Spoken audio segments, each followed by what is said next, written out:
Bonjour, merci de nous suivre sur notre chaîne Science au rendez-vous.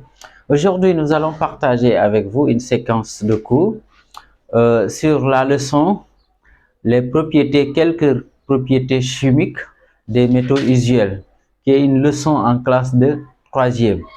Et donc, pour le plan général, d'abord, dans un premier temps, nous allons voir quelques propriétés physiques d'abord. Et dans les propriétés physiques, ce que nous allons faire cette séquence aujourd'hui. Sinon, les autres séquences, on va voir dans le grand 2 les propriétés chimiques. Et dans les propriétés chimiques, dans un premier temps, on va voir l'oxydation. L'oxydation, on sait que ça peut se faire à l'air libre. Et si ça se fait à l'air libre, on l'appelle tout simplement l'oxydation à froid. Si maintenant l'oxydation se fait en chauffant ou bien à une haute température, on parle de l'oxydation à chaud. Donc, c'est notre deuxième grande partie. Et la dernière partie va être constituée par l'action des acides dilués sur les métaux usuels. Donc, sans tarder, nous allons commencer. Donc, la première séquence que nous allons faire aujourd'hui concerne les aspects physiques des métaux usuels. Donc, si on parle de métaux usuels, ce sont des métaux que nous utilisons d'une manière courante. On les utilise en tout cas beaucoup, que ce soit par nos matériels domestiques, que ce soit par les toitures, que ce soit par un peu les matériaux de construction. Et donc, c'est ça qu'on appelle les métaux usuels. Et essentiellement, dans le programme, en tout cas, qui est en vigueur au Sénégal, ce que nous avons retenu comme métaux usuels, c'est le cuivre, l'aluminium, le fer, le zinc et le plomb. Si on parle de propriétés physiques, donc cela est relatif à l'aspect, ça veut dire comment on peut reconnaître un métal, un tel ou tel métal. Donc ça peut se reconnaître par la couleur. Donc si je prends un métal en cuivre et un métal en zinc, donc évidemment si on les observe, on n'a pas la même couleur. Ok, donc par la couleur on peut les différencier.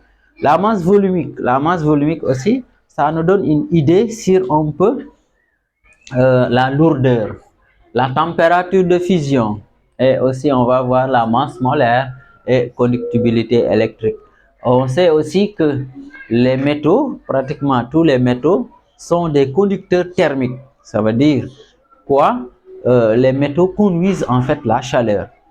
Si je donne un exemple, supposons ça, c'est une barre de fer, supposons, je chauffe ici à l'extrémité et à un certain temps, avec ma main, je touche ici, donc ça peut être chaud malgré c'est dans l'autre extrémité que j'ai chauffé. Donc ça conduit un peu la chaleur. On dit ce sont tous des conducteurs thermiques. Mais on résume en tout cas les aspects disons, pour les propriétés physiques. Et là, nous allons remplir ensemble un peu le tableau. L'aspect, c'est la couleur. Le cuivre, en fait, on connaît un peu la couleur du cuivre. Le cuivre, c'est un métal qui est utilisé souvent au niveau des fils électriques en général. La plupart des fils donc, sont faits à base de cuivre. Et donc, le cuivre a une couleur rougeâtre. Donc, rougeâtre, ça veut dire ça tend vers le rouge. Ok? L'aluminium, tout le monde connaît l'aluminium. On a des marmites en aluminium. On a un peu, disons, des fenêtres ou bien des portes en aluminium ou bien des objets en aluminium. On en a beaucoup. Mais en général, l'aluminium est blanc. Ici aussi, il faut comprendre, chaque fois on parle de la couleur parce qu'il peut arriver que le métal est usé, ça veut dire on l'a utilisé et que la couleur change. Mais naturellement, d'une manière à l'état neuf, donc ce sont les couleurs là que nous donnons. même si on sait que dans la réalité, la couleur peut changer avec un peu, si on lise avec le temps. Le fer, c'est aussi blanc, mais blanc qui tend vers le gris.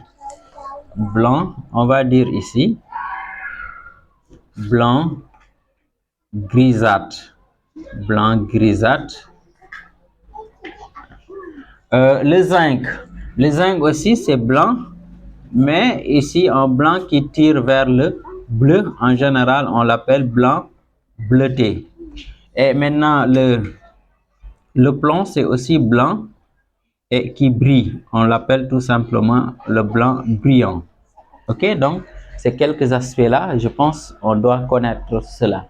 Maintenant, les masses molaires, les masses volumiques, chaque métal, des scientifiques ont essayé de déterminer la masse volumique et c'est ça que nous allons mettre dans le tableau. Donc là, le cuivre, la masse volumique, c'est 8900. Ici, on a mis kilogrammes par mètre cube. Ok? Donc l'aluminium, c'est 2700 kilogrammes par mètre cube. Le fer, c'est 7800. Et là, maintenant, le zinc, c'est 7100. Et ici, le plomb, c'est 11300. En voyant, en fait, ces masses volumiques, automatiquement, on a une idée sur la lourdeur de chaque métal. Donc ici, en voyant ici la masse volumique du plomb, autrement dit, le plomb est plus lourd. Ok? Maintenant, les températures de fusion aussi. Donc, des grands scientifiques ont travaillé sur ça. Et ici, on a 1083 degrés Celsius. Donc, ça veut dire si vous voulez mettre le cuivre si vous voulez fondre le cuivre, il faut avoir une température de 1083 degrés Celsius. C'est extrêmement une très grande température. Donc, l'aluminium, c'est 660. Et là, on a 1540 degrés Celsius. Et ici, on a 420. Et là, on a 327 degrés Celsius. OK? Donc, c'est ça. Maintenant, la masse molaire. Donc, je pense les masses molaires, c'est sûr. Vous avez rencontré cela peut-être dans votre cursus. Le cuivre, on sait que la masse molaire du cuivre, c'est 64 grammes par mol. L'aluminium, on connaît, c'est 27. Le fer, c'est 56 grammes par mol, ou bien grammes mol moins 1. Le zinc, c'est 65. Et ici, le plomb, c'est 207. Donc, vous voyez, le plomb est extrêmement lourd en fait. OK? Le plomb, souvent, les maçons, ils ont ce qu'ils appellent le fil à plomb. Donc, c'est fait à base de plomb. Sinon aussi, les masses marquées, souvent il y a certains pour faire le pesage sont en plomb. Sinon, les masses qu'on utilise aussi pour faire le lancer poids, ou bien tout simplement les gens qui font un peu des haltérophiles, souvent ces masses-là qu'on soulève, etc., sont en plomb d'une certaine mesure.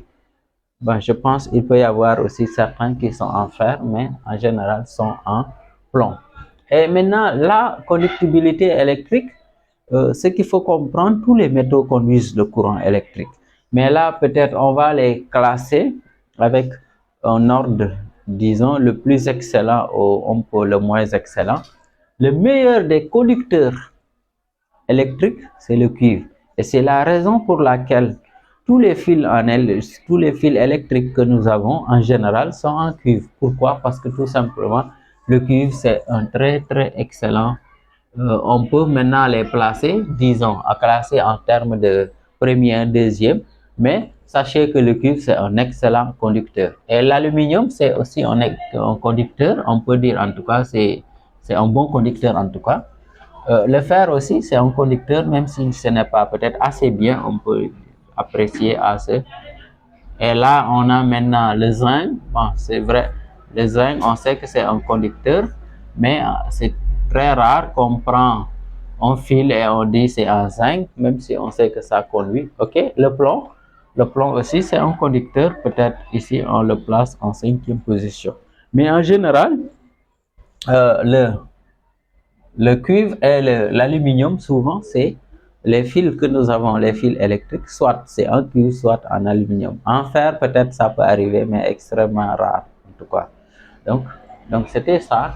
Donc, c'est ça un peu les propriétés physiques. Donc, il faut comprendre ça comme ça. Donc, si on parle de propriétés physiques, ça renvoie tout simplement à l'aspect physique, c'est-à-dire la couleur, ça renvoie à la masse volumique, ça renvoie à la température de fusion, ça renvoie tout simplement à la masse molaire, à la conductibilité électrique et souvent même à la conductibilité thermique. Mais comme je l'ai dit tout à l'heure, tous les métaux conduisent la chaleur, autrement dit, ce sont des conducteurs thermiques.